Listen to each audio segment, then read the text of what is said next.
Hello, I'm Joe Fury, and I'm currently on my Croatian island about to give a massive concert to my incredible fans. But I'd like to take the time to invite you to Friday's episode of Lunch Therapy that will be magic! Yes, there will be a magician on the show. His name is Jonathan Levitt. This is him right here. Well, this is not actually him. This is just a graphical representation, but he will be here in person on Friday for Interview Friday. He is from the Magic Castle, which many of you know is a place where all the magicians congregate, a place where I often go to study the dark arts of magic. But come join us on Friday. But today, we will have an incredible episode that will heal you from the inside out, hosted by the incomparable Joel Marshall. So let's get into Lunch Therapy Tuesday.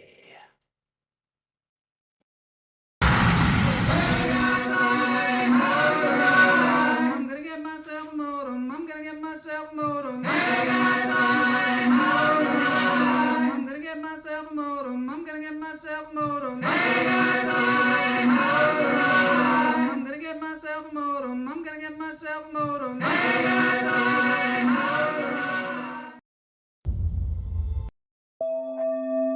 I don't know what that was, but that's something that's coming up soon. Hey, everybody.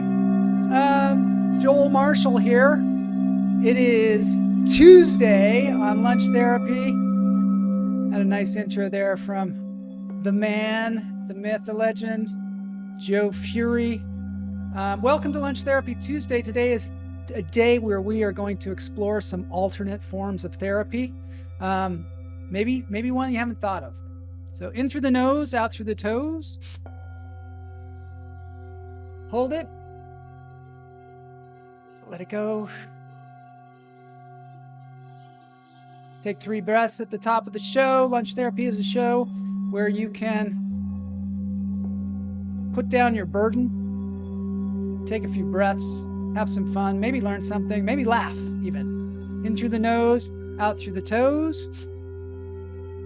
Yes, Loretta, maybe he will extend some invitations to the Magic Castle. Let it go.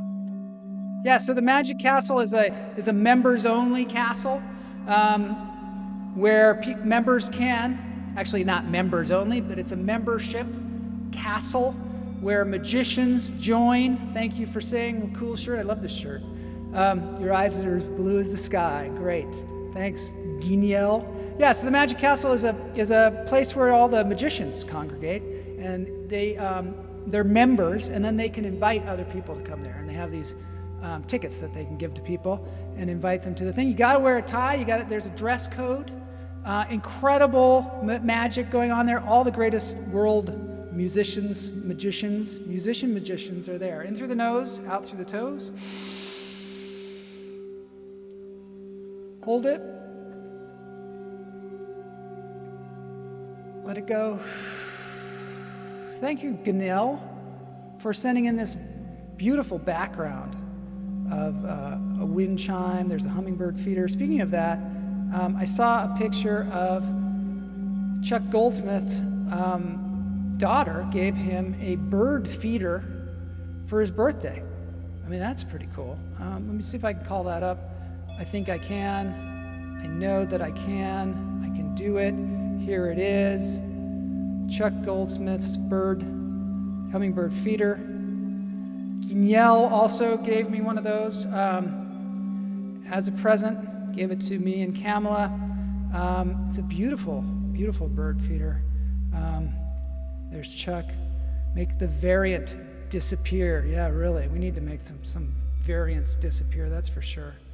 Dress code, does that mean I have to wear a dress? That's right, Jose, you do have to wear a dress now that you mention it. Now that you've said it, when we go to the Magic Castle, like a sundress or a nightgown.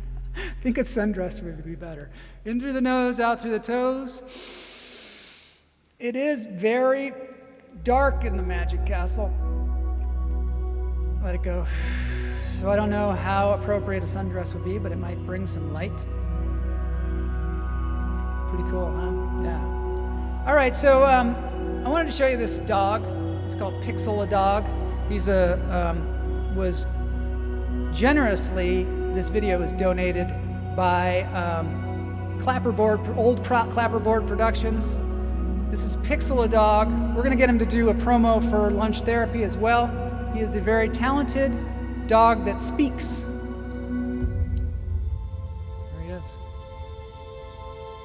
What's going on with my eyebrow? With everything going on in the world right now, the surest sign that there is intelligent life in outer space is that none of it has tried to contact us.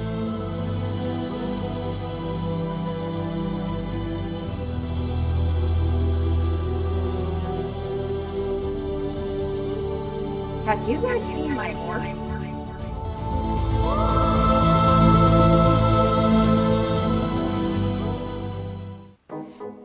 Maybe we should all dress up for Friday. That'd be kind of weird, but I guess we're gonna all wear ties. I should wear a tie for Friday. That's what I'm gonna do. I'm gonna wear a tie for Interview Friday. We're gonna have some magic on the show, actual magic, so looking forward to that. Today, I wanted to just for a moment talk to you about the therapy that I used to do when I was a kid. It was called tennis. I thought tennis was, I thought it was a therapeutic kind of sport, something that I could do with my friends, maybe even boost my self-esteem. But I found it to be a torturous twisting of self-esteem, of empty promises and wild humiliation. I don't know if anybody else has this love-hate relationship with tennis that I have, but it's more like I love tennis and tennis just hates me. I don't know why. I played tons of tennis growing up. I practiced. We were lucky enough to have some tennis courts down the street, a small neighborhood club called Klahaya. And Klahaya means welcome. To me, it meant welcome to come every day and lose every tennis match ever played there. I can't even remember winning a tennis match. I'm sure I did, but all I remember are the horrible losses. What would happen was I was pretty good. I was pretty good. I had a pretty good stroke, as it were. And some days, it would be like I mastered the game because I would think it and the ball would go exactly where I wanted to go, and it was like a chess match, like a duel that I was having with this other person, and I'd be winning, sometimes by a lot, and then all of a sudden I'd think, wow, I'm gonna win. I'm gonna win this. I'm gonna win this. As long as I continue doing what I'm doing, I'm gonna win. Wait a minute, what am I doing? And then I'd be like, what am I doing differently? Am I holding the racket differently? Maybe that's it, I'm holding the racket differently. And then all of a sudden, boink, the ball would just go flying into the court next door. Could you give me the ball back? Yeah, that one's mine. Sorry about that. Boink, and then it would just go in the next court, and then boink, it'd go over the fence. And pretty soon I've lost complete control. It's like the tennis racket became like a trampoline. And it would I couldn't control it at all. I'd lose complete control. And then at the end, I'd be, shaking hands with the guy or the girl, like across the net. And they'd be like, wow, you almost got me there. I'd be like, yeah, I did. I almost got you there. So years went by, I didn't play tennis. I didn't make the tennis team. I didn't make it. After all that, in high school, we had a tennis team. I did not make the team. I went out and I got a girlfriend. And, then tennis just didn't seem as important anymore. So I left it for a while until I was in Los Angeles and people would say, hey, Joel, you play tennis, don't you? Why don't we go play tennis? And in particular, I had this friend who bought this house in the Pacific Palisades. And I don't know if you know the Pacific Palisades, but it's like between Beverly Hills and Malibu. It's very fancy place. He had a tennis court that overlooked the ocean. And so he said, Joel, I know you played tennis for years. You should come over. I took a lesson. Maybe you can give me some pointers. So we got out on that tennis court. I had my racket. And I thought, well, it's a different time now. I probably have overcome my mental issues. So I got out there on the court with him. And, he learned very quickly that if you're going to play tennis with me, you got to have some balls, right? You got to have some balls. This is a women's swimming. We're going to get to that. But I got to get back to the tennis. So, yeah, you realize very quickly you got to have balls when you play me because, I'm going to hit them over the fence into the ocean. So you got to have a lot of them to replace, because I'm just going to boink, boink, boink. I haven't played since. It was so humiliating playing tennis, with him, that I stopped completely. And he doesn't even speak to me anymore, because I think he thought I was a liar. Like I didn't play tennis at all. Let me see what the chat room is doing. Let's see. Holy macro. Holy macro. Yeah, that's the thing about the daughter, and it'd be nice change to have an occasion to dress up for. Yeah. Guignel. Watch the language there, pal. We were obsessed with tennis, I think from like 6th grade, maybe the 12th grade, got very intense. We were intense competitors. That's the thing, it's a very intense game. I think it's like, for us, it was like, dueling, because it's a very direct game, and it's like you're sword fighting or something. Boink! Boink! Tetris is definitely torture. Boink! I felt that about bowling. I once had a game of 7. I don't mean to laugh, but 7, that's good. I find that similar, bowling as well. Stop thinking so much. I know. I even got a book. It was called The Inner Game of Tennis. And they said things like, if you really want to mess with your opponent, just when you're switching sides, if you're losing, say to your opponent, you're really doing a great job today. What are you doing differently? And that'll just mess them up psychologically, right? It was probably her last. That was so great. Yeah, that's the problem with bowling. Bowling, it's a special technique. I must say, my girlfriend in junior high school was a major bowler. She's super good. That's where I learned something about bowling. My best friend and I rented Tool to the Death. We were in the runner-up category, and we just yelled and screamed and swore. What? Neuro people were watching us, like the 14, crazy 9th grade. I don't know what it means, Chuck, but it sounds pretty good. The last time, yes. All right, moving on. We're going to watch something cool, because I wanted to tell you this. I want to get away from tennis because it's really messing me up. Okay, so here's the lady swimming. This is something that I learned about through Pam Palmieri, one of our viewers. And it is called wild swimming. There are people out there that do this. They go out into lakes and rivers and they just start swimming, just arbitrarily swimming out there in the water. Maybe Sven does this. I take it you were too much McEnroe and not Borg. Yeah, you're right. I was totally the yeller, the screamer. Seems to be a guy thing. I don't care about the score. Girls just want to have fun while doing their best, of course. Okay, so here's some people in Keswick. They are swimming just arbitrarily out in the water. Here's some more people. This is Wim Hof. So what I wanted to say here is Wim Hof is somebody that I enjoy. He's a swimmer. He swims in the cold. He mainly, he's a guy that says cold water is really good for us. And I don't know if you find this as well, but he says it's good for inflammation. I'm kind of echoey today, aren't I? There we go. I think Joe messed with my microphone. So he goes out into the cold, Wim Hof, this guy, which I will play some of this here for your enjoyment. Could he revolutionize medicine? The cold is an absolute doorway to the soul. There is so much unnecessary suffering in the world. We take pills, kill the symptoms, but not the cause. And apparently we cannot become happy, strong, and healthy. Hey, I know the way. So I'll let you watch this. This is Wim Hof. But this is just kind of this is on the channel called Up Rocks.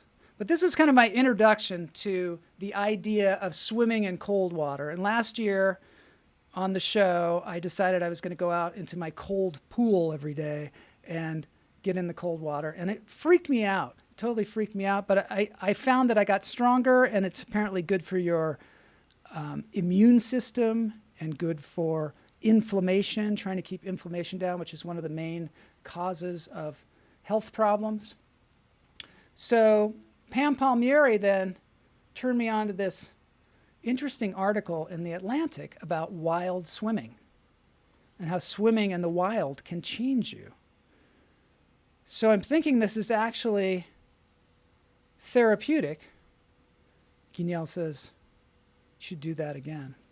Wonder what that means. Tell me, Guignol, what we should do again. So this is, okay, there's a guy. His name is Roger Deacon. He's passed away now, but he wrote a book called Waterlog.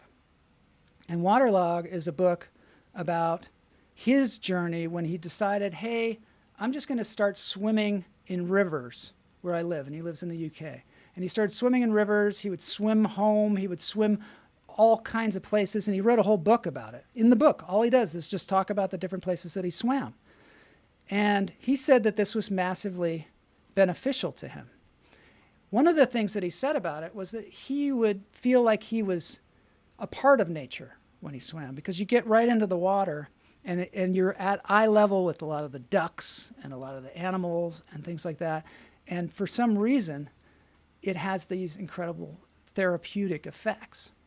And I don't know. I mean, some of the water seems kind of dirty, but for him, it's major. So here's some other people. This is a whole thing, and I think it's in quite mild the UK. So this is like a big deal. The water's not going to be the warmest. They get in there. It's clear, it's beautiful.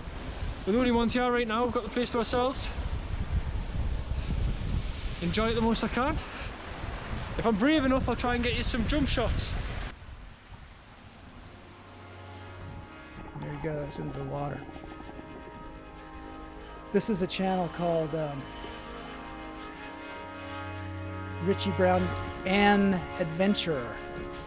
Goes around swimming. All right, so does this have therapeutic effects? That's the big question.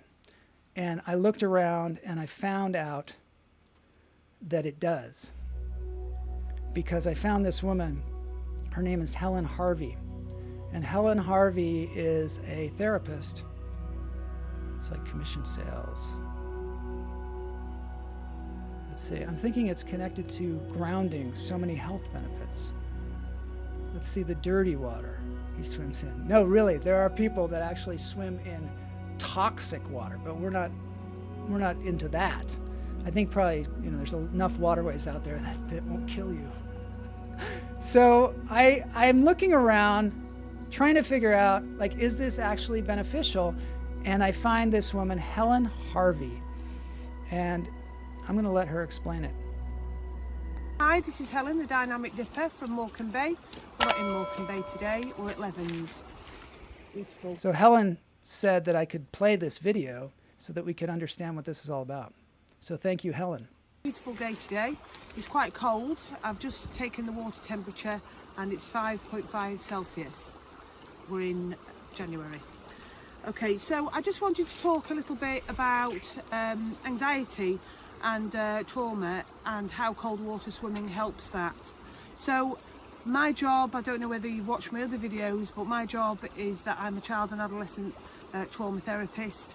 I'm part of the International Society for the Research of Trauma and Disassociation, and also the Childhood Trauma Network. And so I work with children that have experienced traumatic episodes, and also sometimes adults as well. So when you go into cold water, it stimulates your vagus nerve, and your vagus nerve looks after and is in charge of your sympathetic and your parasympathetic nervous system. Okay, so at first when you enter the water, you have a bit of a gasping, and your heart rate goes up a little bit, and that's your sympathetic system sort of kicking in terms of you maybe being in threat or in danger somehow because you're entering extreme conditions. But you'll notice that after a time your breathing's regulated, Your heartbeat goes back to normal. It's quite a peaceful experience to be in the water. It's enjoyable. There's a lot of stillness around it.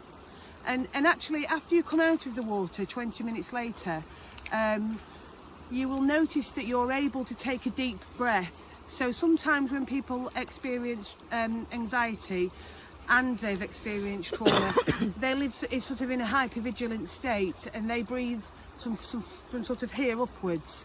They don't do belly breathing, and they never feel deeply relaxed. And what happens when you stimulate your vagus nerve by going in cold water, you put yourself in a rest and digest state.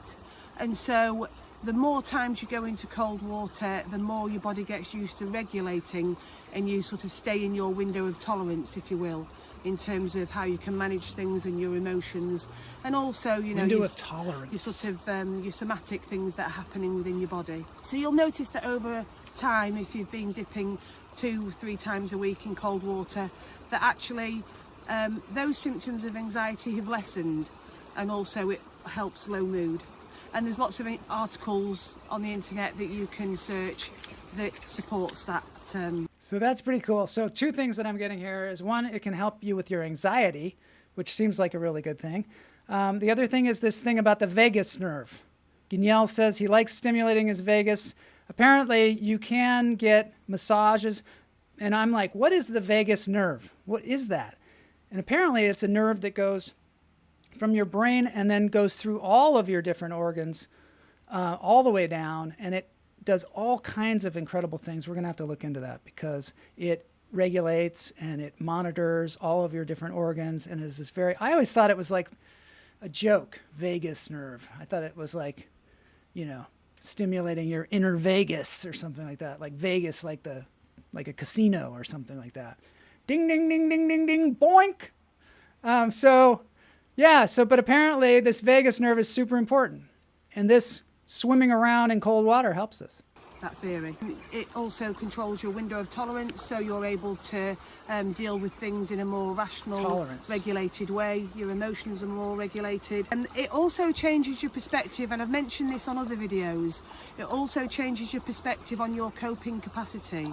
And so it sort of widens your coping capacity. You feel like you are much more brave, able to manage difficult situations, able to manage stress, and it's really got some brilliant beneficial psychological aspects to it, cold water swimming.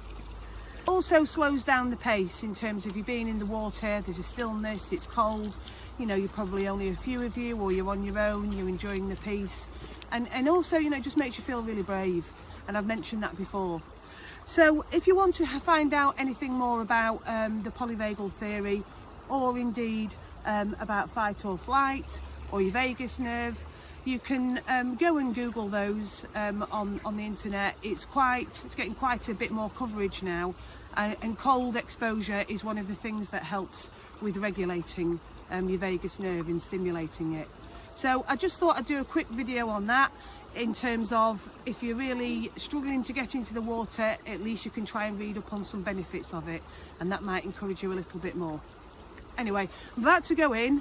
Like I say, it's 5.5, so I'll see how long I last. And after this, I've got my swimsy to put on, which is... So I got to tell you, this is her swimsy. It is an outfit that she sells that you can wear after you go swimming. So one of the things that's terrible about swimming is you go in, you swim in the cold water, and then what are you supposed to do? Ride the bus home in all your wet clothes with your vagus nerve stimulated? No way. She's got the onesie, and you put that on, and you're good to go. A big onesie when you come out for your swimming. So I'll show you that also. But I'll just see how long I last. I'll see you in a bit. Anyway, check out Helen Harvey's YouTube page, The Dynamic Dipper. So check that out. So, okay.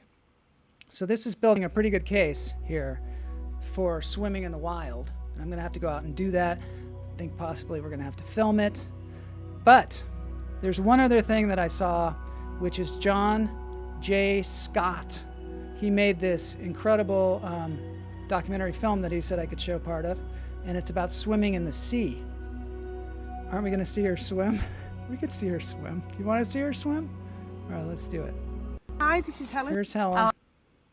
Here she is. Oh, there she is in her onesie. So let's do this. Let's do this. But I'll just see how long I last. I'll see you in a bit. Hi, I'm back.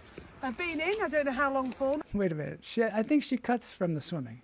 There's a picture of her swimming. I'll show you that also. But I'll just see how long I last. I'll see you in a bit. I don't know. There she is in her onesie. So I got well this look is a at new this, right? Christmas present. I got this swimsy for Christmas off my lovely mum. And so it makes you look like a Teletubby, but it can fit over all of my clothes. So my clothes are on underneath here. And it looks like this. There's the swimsy. We need to get one of those. I need to get one. For when you get out of the water, either poolside, or when you're doing open water. In the summertime, just costume in this would be fine, and in the winter time, you've got your clothes on underneath. Would you like to say how it might be a little bit better than a dry robe? Well, the She's a dry onesie robe's of a kind. good in terms of She getting is. changed. The dry robe's good for getting undressed under because. Okay, well, thank you, Helen Harvey, for loaning us that. She's obviously somebody that actually knows something about psychology and therapy, and very much like in line with this show. I do want to show you this. This is Jonathan J. Scott's film that he did about a woman who swam in the sea. There's going to be some heavy breathing at the beginning of this, so don't get too excited there, Chuck.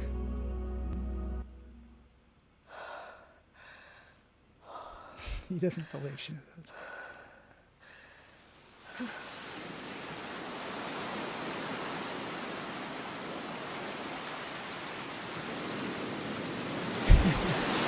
They'll all be wearing swimsies. I was, desperate to find my way back to me, and I couldn't. Didn't matter what I did, I just couldn't find it.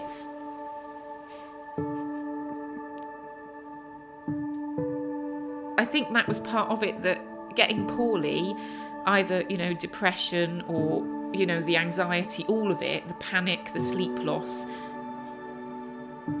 it took completely away my confidence in life. And the sea brought it back.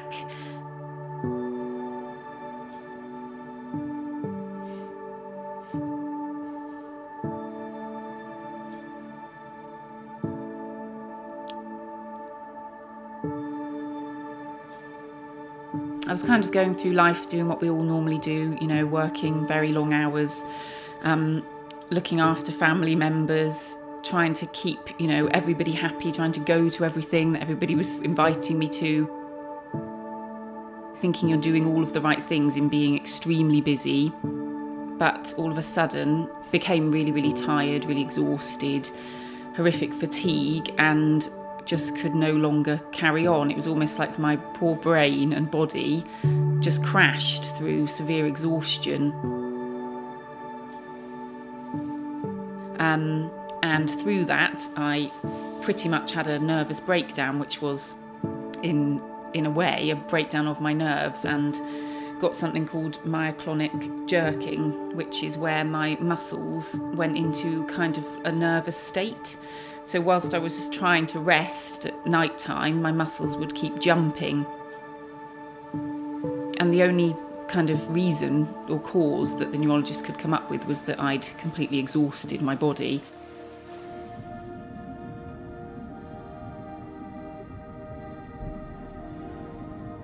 There was points at night, because I wouldn't sleep for entire nights, because my body was doing something on its own that I had no control over, and it was petrifying. I was petrified. I would be lying in bed all night long, not being able to sleep, and obviously through severe exhaustion as well.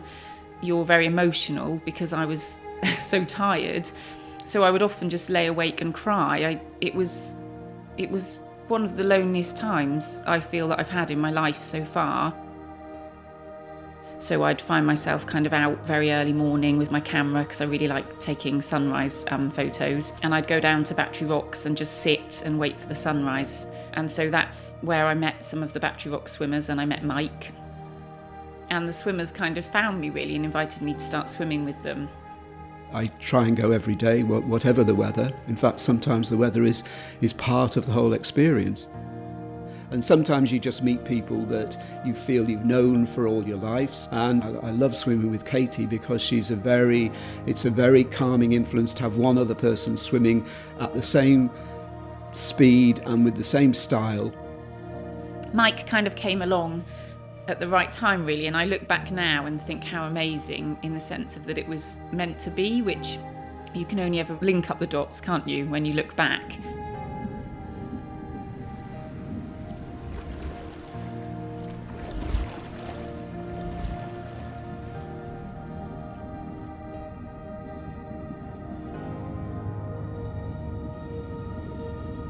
Mike's an ex-lifeguard, so obviously with some of my fears, I felt really safe swimming next to him, and he was very good at kind of sneakily saying, I'll just be here and you swim off there, and before I knew it, I'd kind of done bits on my own.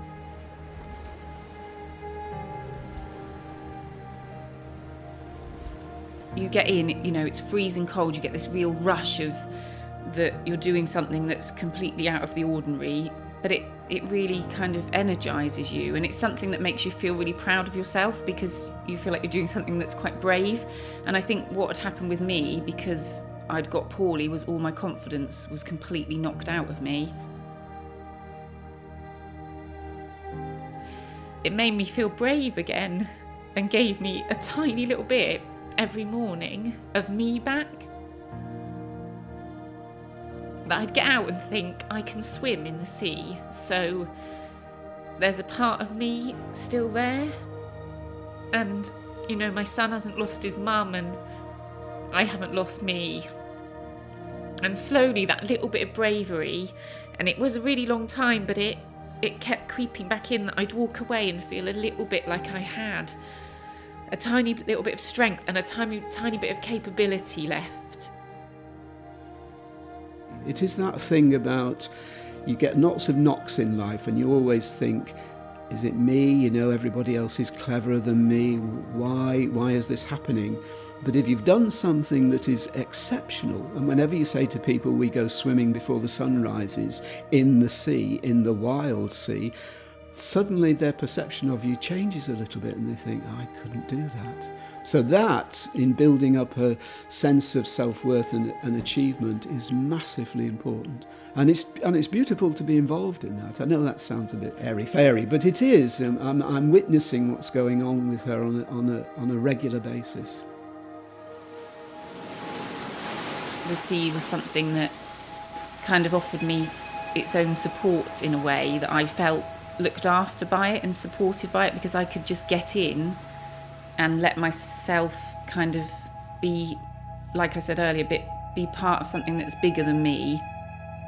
There's something just incredible about being out in the sea at dawn, kind of out in the middle of the bay, and sometimes we stop, Mike and I, and we just kind of tread water and float there, and you're just looking at the sunrise, and it just feels like it's just you and the sea and the sun. It doesn't feel like anything else matters. You know, work, running homes, food shopping, cooking, you know, we all do it. We all get involved and het up in all of those things, all of those have-tos and all of that busy. But being in the sea and being in the calm of the morning kind of reminds you that we're just part of the natural earth, and if we don't spend enough time doing that, our poor bodies and minds completely get overloaded and can't cope. It's brought me back to complete health. I feel completely well again, completely me again, which was lovely because I really never thought I'd get back to there. And the swimming, I just feel, is something that has been played a huge role in that. The sea has played a huge role in that for me. And every time I look at it, I feel like it's saying, come on, you've got to come back in. Because if I don't go for a couple of days, I think actually I'm not looking after myself and I'm not doing that thing that helps to keep me well.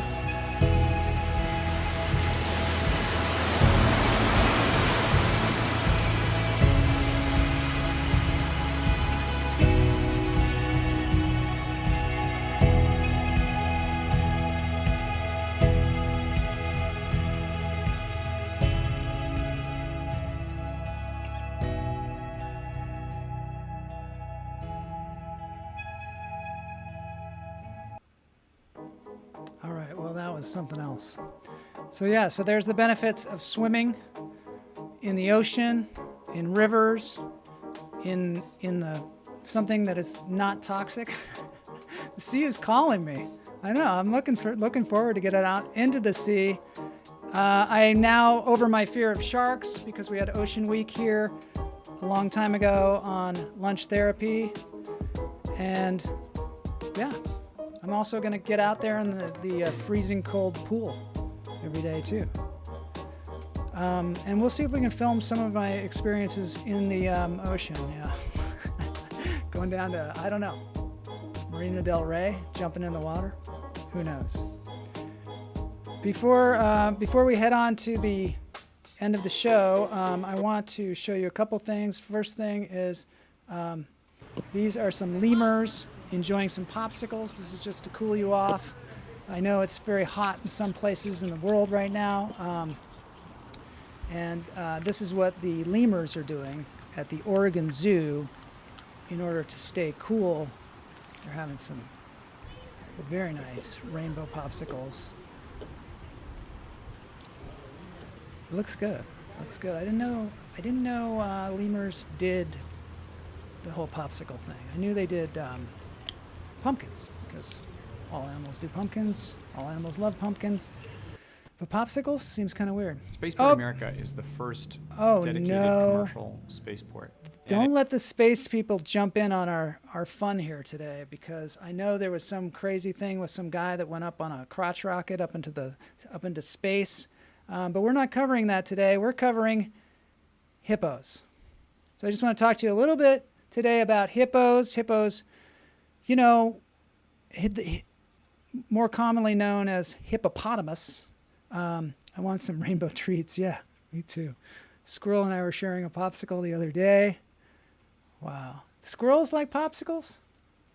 That's interesting, because I've got something that I've got to show you about that now that you mention it. It's a little chipmunk thing. This is on the site called the Dodo. He knows his name.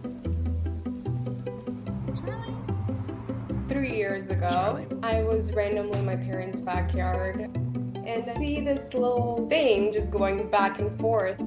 Charlie. It took me about a week and a half for me to actually approach him. He was very hesitant at first. I just want to get to this I would one use point. this cute voice with him, Charlie, like, come here. I would just keep on trying and trying and trying, and all of a sudden it became really natural. It's really cool. Charlie, jump. The weirdest thing I've noticed is the beauty mark. Mine is on the left side, his is on the right. Mark. That is super weird. I've never seen a chipmunk with a beauty mark. And now he has a new friend. I call him Buddy.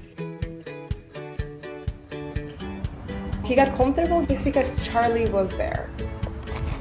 Charlie. Charlie is actually really jealous. Yeah, this is the part that's fun. Charlie just got mad at me for feeding another chipmunk. Look at Charlie. Chipmunks are very territorial, so they don't want to be in the same spot. He's upset.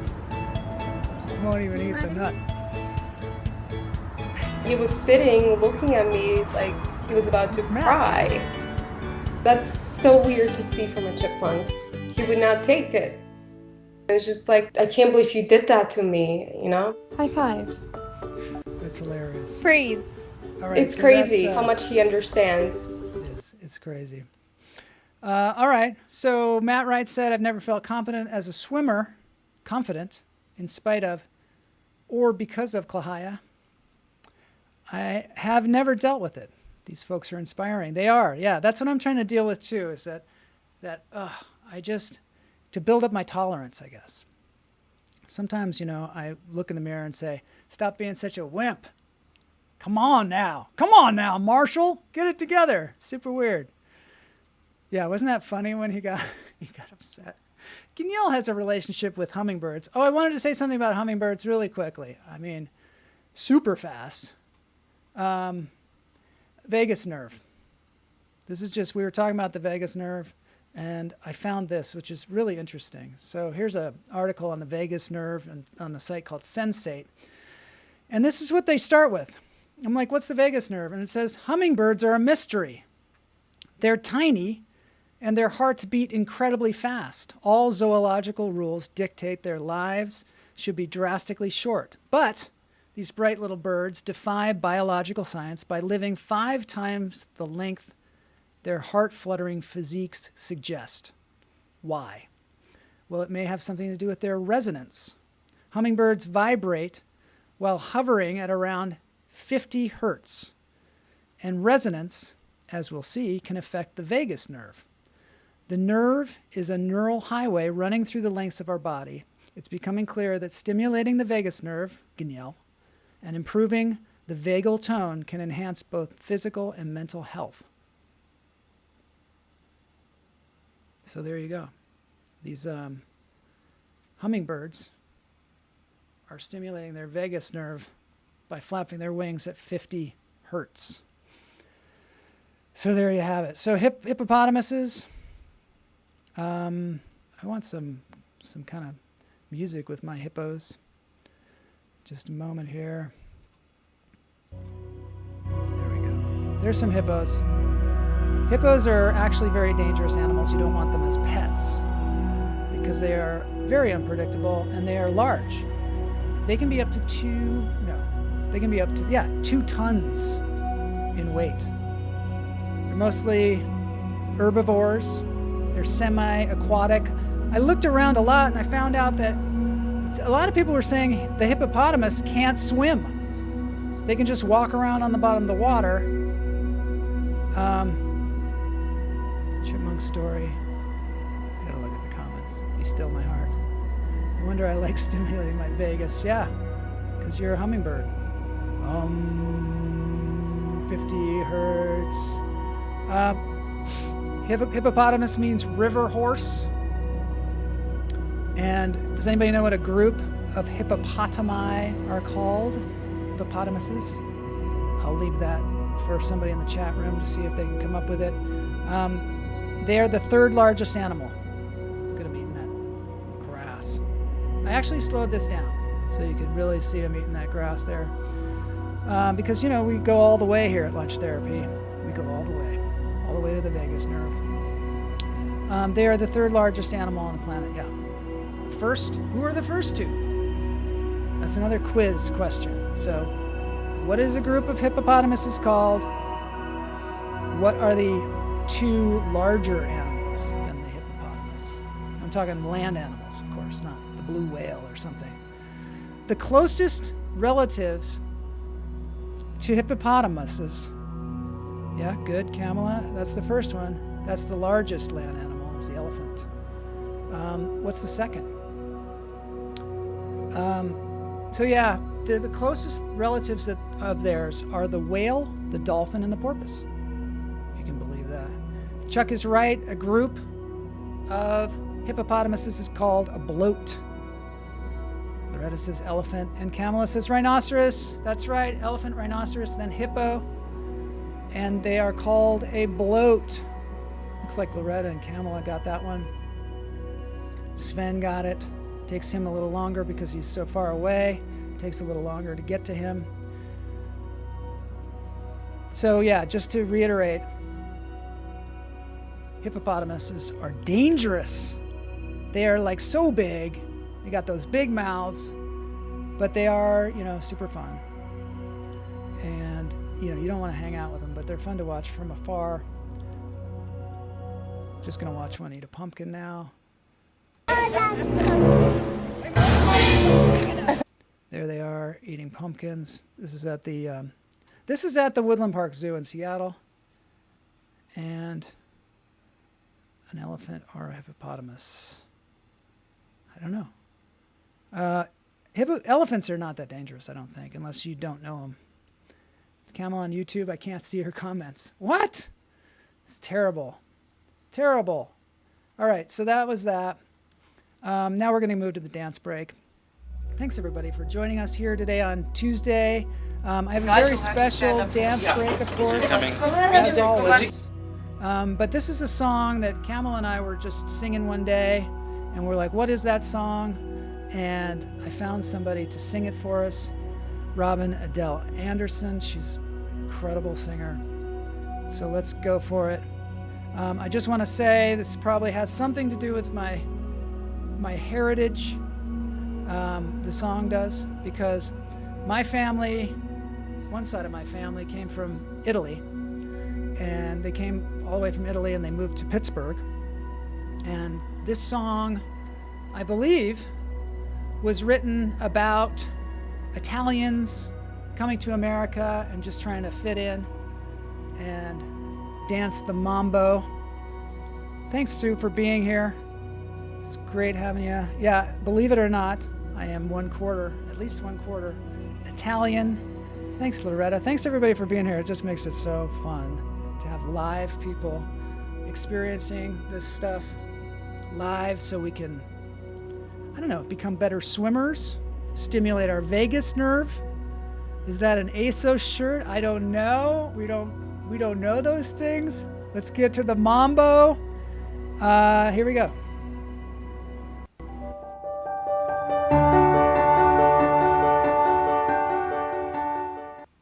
A girl went back to Napoli because she missed the scenery, the native dances and the charming songs. But wait a minute, something's wrong.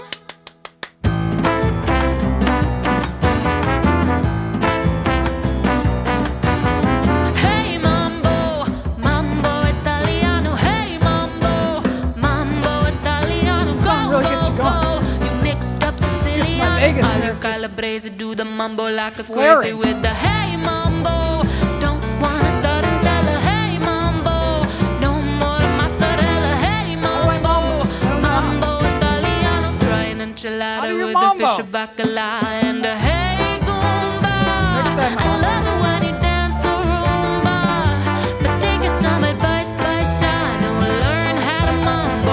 If you're gonna be a square, you ain't gonna go nowhere. Hey mambo, mambo italiano. Hey mambo, mambo italiano. Go, go, Joe. Shake it like a Giovanni. E lo che si dice, you get happy in the pizza when you mambo italiano.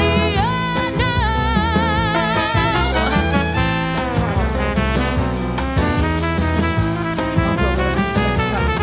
Next time we get a mambo. Shake it, baby, shake it, 'cause I love it when you take on me.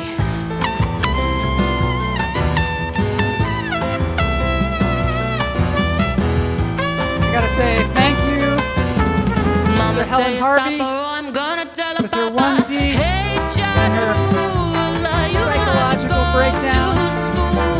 Just Not make it that she with a had a big psychological breakdown. No, with her breakdown of the psychology of swimming. Also, Jonathan J. Scott for that wonderful short that he allowed us to play on the show.